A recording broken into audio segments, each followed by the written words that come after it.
বৈষম্য বিরোধী ছাত্র আন্দোলনে নির্বিচারে গুলি করে মানুষ হত্যায় জড়িত থাকায় আওয়ামী লীগ নিষিদ্ধ এবং অন্তর্বর্তী সরকারের মেয়াদ ৩ বছর চেয়ে গেল ১৯ আগস্ট হাইকোর্টে রিট করেন মানবাধিকার সংগঠন সারদা সোসাইটির নির্বাহী পরিচালক আরিফুর রহমান মুরাদ ভূঁইয়া।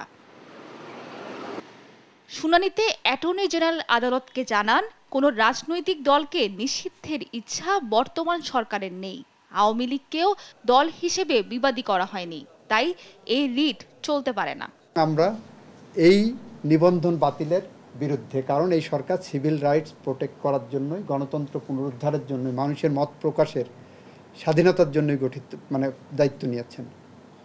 সেই জায়গা দাঁড়িয়ে এই সরকার কখনোই কোনোভাবেই একটি রাজনৈতিক দলের নিবন্ধন বাতিল করার এই প্রক্রিয়া সমর্থন করতে পারে না। পরে ১ সেপ্টেম্বর শুনানির নতুন দিন ধার্য করেন আদালত।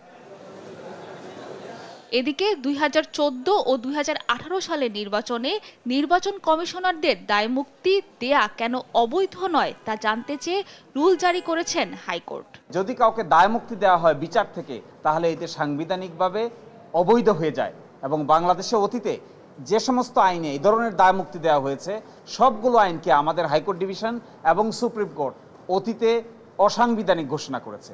এই জন্যই আজকে আদালত আমাদের কথা সন্তুষ্ট হয়ে ৪ সপ্তাহের রুল জারি করেছেন।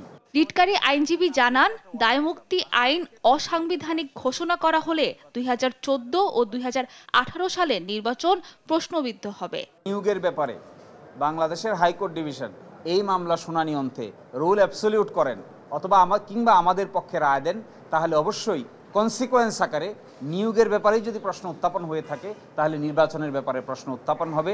এটি স্বাভাবিক, রিজনেবল এবং যৌক্তিক। গেল ১৮ আগস্ট নির্বাচন কমিশনারদের দায়মুক্তির বৈধতা চ্যালেঞ্জ করে হাইকোর্টে রিট করেন সুপ্রিম কোর্টের ১০ আইনজীবী। সাবরিনা মজুমদার, দেশ টিভি, ঢাকা।